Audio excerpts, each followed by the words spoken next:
はい、こんにちは、龍神砲でございます。鬼滅のナーゾということでね、鬼滅の刃のいろいろな謎について迫っていきたいと思います。はい、注意事項です。本動画は鬼滅の刃のネタバレを含みます。最終巻までまだお読みでない方は、読む前の楽しみが奪われてしまうため、ご視聴注意ください。で、著作権に、関係することなんですけれども、本動画の絵は、本サイト主が、書いています。自前でございます、オリジナルに似ていないので、あくまでイメージ画として受け取ってくださいということでね、この炭治郎くんも全然似ておりませんけれども、ご容赦ください。はい、今日はですね、最終選別のナーゾということでね、お話ししていきたいと思います。炭治郎くんたちね、最初の第1巻で、鬼殺隊に入るために最終選別を受けなければいけないんですけれども、この最終選別というのが結構ツッコミどころ満載で、こんなことあんのみたいな感じで、皆さん、心の中で突っ込みながら読んだ人も多いかと思います。で、これ、鬼殺隊に入るためにですね、最終選別に受からなければいけません。で、一般的な鬼殺隊入隊への流れなんですけれども、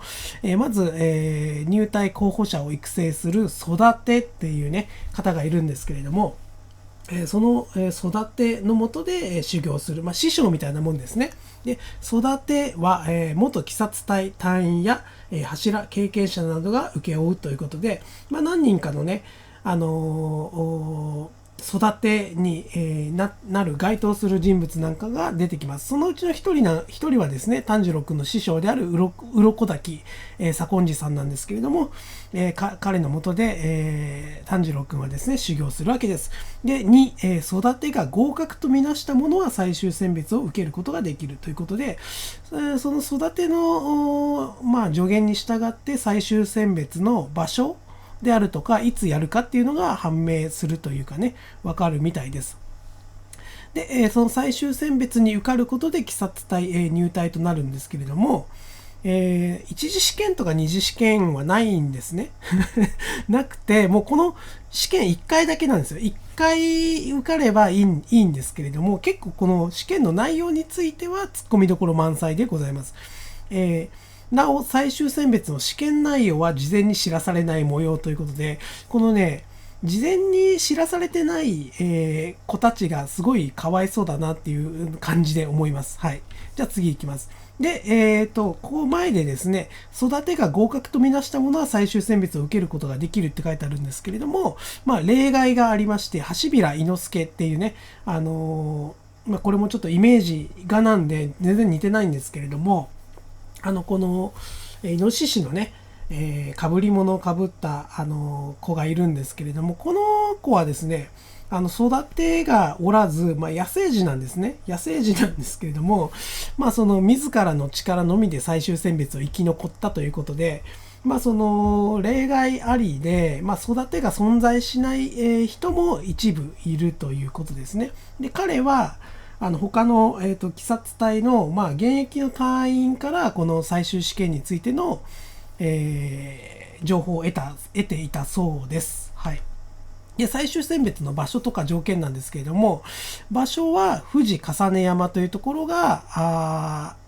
コミック中では舞台となっております。で、特徴としては、富士重ね山の中に、鬼が閉じ込められている空間があって、その空間の中で7日間生き残らなければいけないということでね、なんかこうバトルロワイヤル的なね、感じなんですよね。で、なんでここに鬼が閉じ込められているかというと、鬼が嫌う藤の花が周囲に咲いていて、鬼が閉じ込められているっていう設定なんですけれども、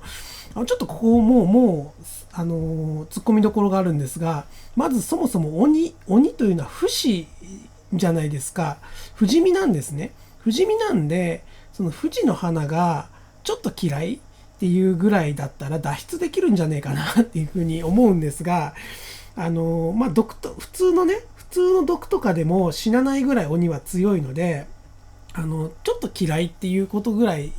では脱出できるんじゃねえかなっていうのはかなりいろんな人が疑問とかね、突っ込みどころとして思ってるとこなんじゃないかなっていうふうに思います。ともあれですね、この富士重ね山の中で、鬼とかがね、いる状態の中で7日間生き残るというのが合格条件です。はい、次いきます。で、最終選別の場所に関する謎なんですが、毎回同じ場所でやるのかということで、この富士重山というね、場所なんですが、ここのね、富士重山という場所で毎回行われているのか、実は違う場所が会場になる年もあるんじゃないかっていうふうに思うと思うんですけども、これは他の場所が会場になる可能性というのは示唆されていますね。毎回同じ場所だと口述する理由によりクリアできないと考えられるため、最終選別地は、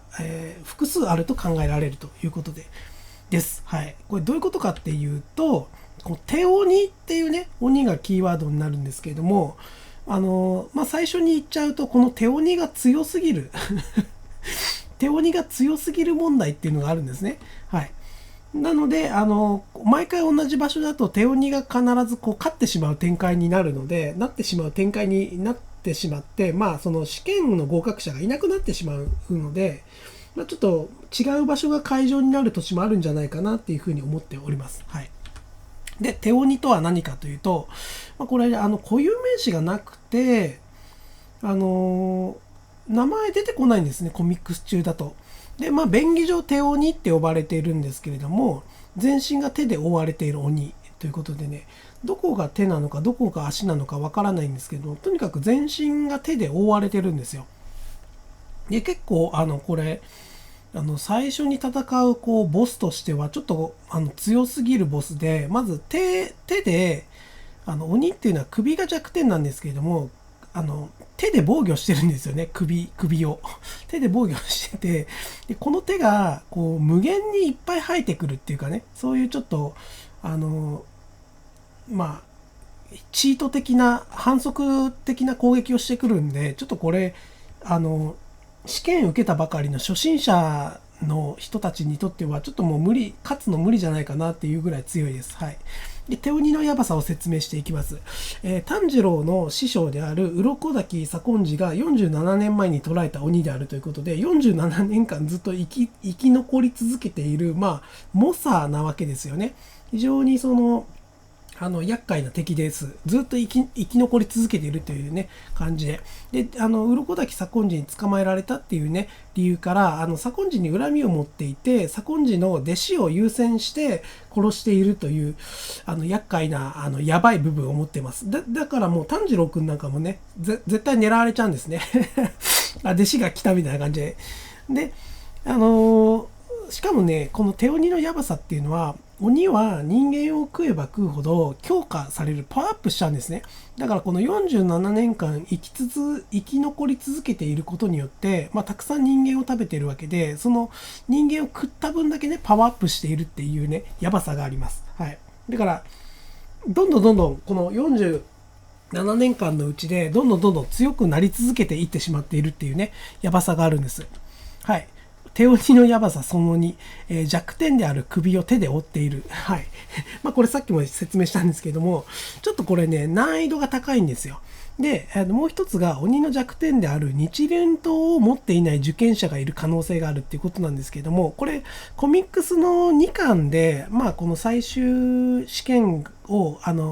受けた後に、皆さんが正式にね、受験合格した皆さんが正式に鬼殺隊の隊員になるんですけども、その場所で初めてその鬼殺隊の隊服と服ですね。制服と、あと日輪と、鬼を倒すための専用の刀っていうのが、もらえるってことが判明するんですけれども、これね、ちゃんとこの受験の内容を聞いてないと、日輪刀を持ってないまま、鬼と戦わなければいけなくて、で日輪刀がないと鬼って殺せないっていうことになってるんですよ。鬼滅の刃の中では。だからただね、独学ですごい修行して強くなって、なんとかしてね、この最終試験受けに来たけど、日輪刀を持っていなかったがために鬼に殺されてしまったっていうね、受験生もいる可能性があるんですね。だからちょっとこれ、その手鬼っていうちょっと普通の人ではもう倒しきれないぐらいめちゃくちゃ強い鬼が、しかも日輪刀を持っていない受験生が戦わなければいけないっていうことのやばさ、これよくわかるでしょうか。はい。で、手鬼の被害ということなんですけれども、炭治郎が受験した年は20人の参加者のうち15人が死亡している。つまり合格者5人しかいないんですね。1年で、年間でたった5人しかこの受からないんですよ。鬼殺隊の試験に受からないっていうことで、ちょっとこれやばくねって感じなんですけど、それでこれまで50人の人間が食われている。これなんでわかるかっていうと、手鬼が自分でこれまで50人は食ったなって発言しているんですね。で、50人は食ったななんで、50人以上犠牲になっている可能性があるんですよ。50までは数えた、50ぐらいまでは数えたなみたいなね。50は食ったな、いや、もっと食ったかもしんないみたいなね。そんな感じなんで、実は手鬼っていうのはもう、一応50人以上がもう犠牲になっているってことを考えると、手鬼の手強さとかね、強さとかよくわかると思うんですが、ちょっと疑問に感じる部分も出てくるんです。はい。で、手鬼の被害は意外と少ないっていうことなんですけども、鱗岳左近次さんから捉えられて47年経つのに、50人は食ったな発言なんですよ。つまり、1年に1人いるかいないかペースなんですよね。これちょっと、なんだろうね、鬼って、餓死しないのかなっていう疑問がすごい湧いてくるんですけれども、これ1年に1人ぐらい人食べても別に鬼って死なないのかなみたいなね、ちょっといろいろ疑問が湧いてくるんですけれども、この後ちょっと別の観点からの話もあります。はい。はい、それはね、鬼は共食いをするのかっていう問題なんですけど、どうやらこの富士重ね山ではですね、鬼殺隊の隊員が、その生け捕りにした鬼を中に放ってね、捕らえているっていう話が出てくるんですけれども、その手鬼がね、これまで50人は食ったなって発言する前に、他の試験参加者が鬼は共食いをするからとかっていうね、共食いするからっていう発言をするんですよ。で、実際にこの鬼っていうのは共食いをするのかっていうのがね、結構、コミックス読んでる人は疑問に感じたと思うんですけども、あくまでこの試験参加者はもう、まだ鬼殺隊に入っていない、ペーペーですよね。経験が浅いので発言の信頼度が低いかなっていうね、本当にその共食いをするのかどうかっていうのがその読者に対して疑問を感じさせるところで終わってるんですよね。で、実際に共食いする描写っていうのは鬼滅の刃のコミックスの中ではほぼないですね。だからあくまで、世界観の提示っていうねことをやっている程度なのかなっていうふうに思われます。で、ただしですね、この玉代さんっていうねキャラクターが出てくるんですけれども、この玉代さんはねですね、すごい美人の女性なんですけど、鬼なんですね。鬼になった女性なんですけれども、そのラスボスである鬼仏寺無惨と対立するような、鬼を倒そうとしている鬼みたいなね、人間の味方をしている鬼みたいな、そういう設定の玉代さんが、こういうセリフを吐くんです。鬼が群れることができない理由を知っていますか？鬼が共食いをする理由。鬼たちが束になって自分を襲ってくるのを防ぐためですっていうね、鬼仏寺無惨っていうのは、ラスボスなんですけれども、このラスボスに対して、反旗を翻さないようにっていうことでね、その鬼たちが結束しないように、鬼たちに共食いをさせているんだ。だから鬼たちは、その共食いをしてしまうから、鬼たちは群れてはいけないんだ、みたいなね、理由付けをしているんですけれども、これは、この玉代さんは、自分が鬼なんでね、で、鬼仏寺無惨とちょっと因縁があるんじゃないかみたいな描写をされている鬼なんで、さっきのね、受験生の発言よりは少し信頼性があるかなっていう感じではあります。はい。で、実際ね、これ鬼が共食いをしたらどうなるのかっていうことをちょっと考えてみたいと思うんですけれども、1、不死なので食べた瞬間に相手の鬼の中から再生し、腹を突き破って再生するという構図が浮かんでしまうと思うんですけど、お互いに食い合ったとしてもお互いに不死なので、無意味、鬼同士で戦うのっていうのは無意味なんだっていうね意見だから、これは共食いをしようとしてもできない、なんだろうね、無駄に終わるみたいなね考えです。で2番としては全身の細胞が消えればさすがに消滅するっていうね考え方です。でこれ実際鬼仏寺無惨に殺された鬼がコミックスの描写の中に出てきて、でこれ細胞の破壊が原因になってるんですね。で理論的にはありえるかなっていうのと、もう一つは胡蝶忍のね毒で殺されている鬼なんかもいるので、理論的には細胞の全てが破壊されればもう再生できないと、再生できないぐらいまで破壊されてしまうと鬼はさすがに再生できないっていうのは理論的にはあり得るかなっていうふうには思います。であと品津川玄也っていうね作中ではもうたった一人だけ出てくる特殊能力を持っている人間がいるんですけれども、鬼を食って鬼化するっていうねかなりなんていうかチート的なね能力を持ってるんですけれども、ここで実際に鬼を食うっていう描写が出てくるので、共食いっていうのは実際には鬼の共食いっていうのはあるんじゃないかなっていうふうに考えられます。こういうふうに考えていくと、この手鬼っていうのは47年間捕らえられてて50人ほど人間を食べてたけど、それ以外にお腹の空いていた時期は他の鬼を食べていたっていうことも描写はないんですが、実際にあり得るかなっていうふうに思います。で最後にこの鬼殺隊隊員育成ヘタ論っていうのがあるんですけど、これ結構話戻るんですけど、この最終選考でふるい落としすぎじゃないかみたいなね話があります。で1、そもそも入隊試験なのにこの段階で殺しすぎじゃないかということでね。でこれはねすごい僕ツッコミどころとして満載なのが、鬼殺隊って、結構人手がいるんですよ。人手が必要な隊なんですよ。っていうのは鬼が強すぎて、結構人間側がやられちゃうんですよね。やられちゃうんで、結構鬼殺隊の数っていうのは物量っていうのは結構必要なのにもかかわらず、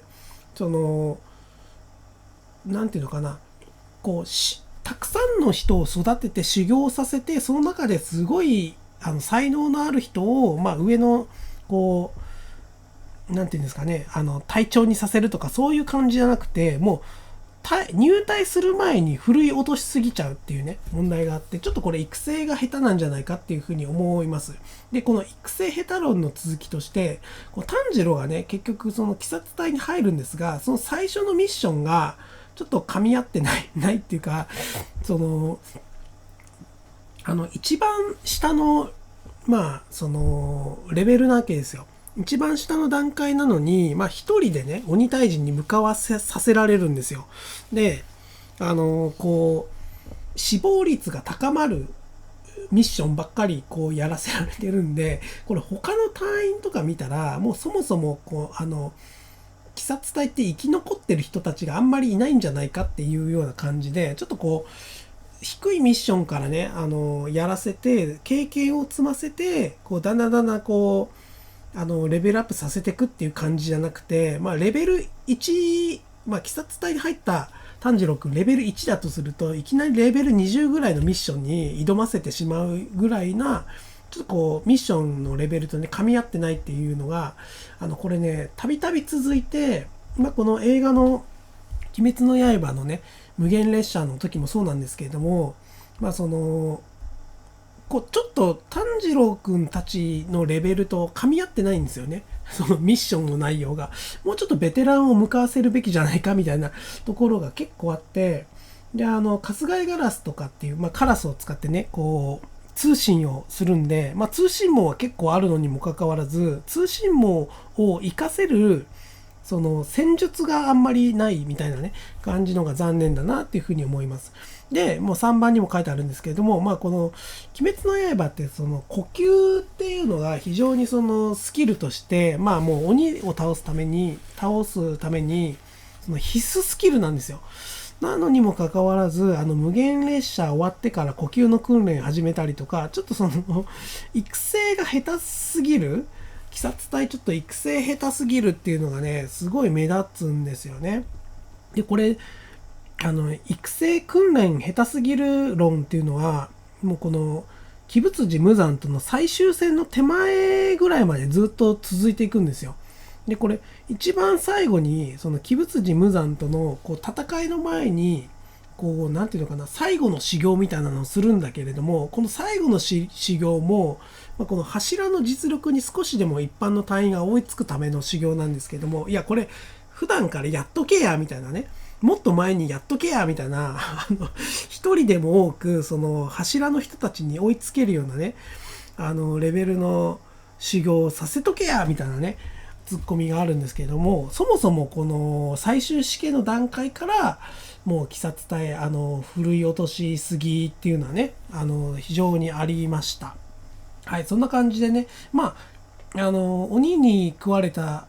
人間が鬼に食われちゃうと、その鬼がパワーアップしちゃうんで、まあ、数より質っていうね、面で、まあ、少しでも強いやつを鬼殺隊に入れたいんだっていうのはわかるんですが、まあ、ちょっとその裏方の鬼殺隊ってこう一言で言っても裏方の仕事とかもあるんですよ。結構裏方の仕事の方が大事で、まあ、忍者のようなね、忍びのような、まあ、情報を伝達したりとか、物を運んだりとか、まあ、実際その、まあ、戦争とかでもそうですけど、物資を運んだり通信をしたりとか、そういうその裏方の方が実はその戦争に勝つために必要な必須な要素だったりするじゃないですか。ということは、鬼殺隊としては、その強いやつが全てではなくて、結構その物量というかね、こう人の量というかね、結構人が必要な組織なんで、もっとたくさんの人をね、登用して、育てて、まあ、強い人はまだその戦というか戦う部隊の方に入れて、まあ、足が速い人は通信の方に入れてとかね、いろいろそういう風に振り分けすると、もっといい隊になるんじゃないかな、みたいなね、ことを思いました。はい。まあ、そんな感じでね、鬼滅の刃、すごい楽しんで、見ているんですけれども、まあ、僕の場合いろいろツッコミ入れながらね、入れたり、ここなんでだろうとかね、ちょっと疑問を感じながら見るのが好きなタイプなんで、こういうちょっと疑問なんかをね、考えながら、読んでます。楽しんで読んでます。はい。じゃあ、まあ、こんな感じでね、また、鬼滅の刃のね、謎にいろいろ、考察しながら迫っていきたいと思います。じゃあ、今日はありがとうございました。またねー。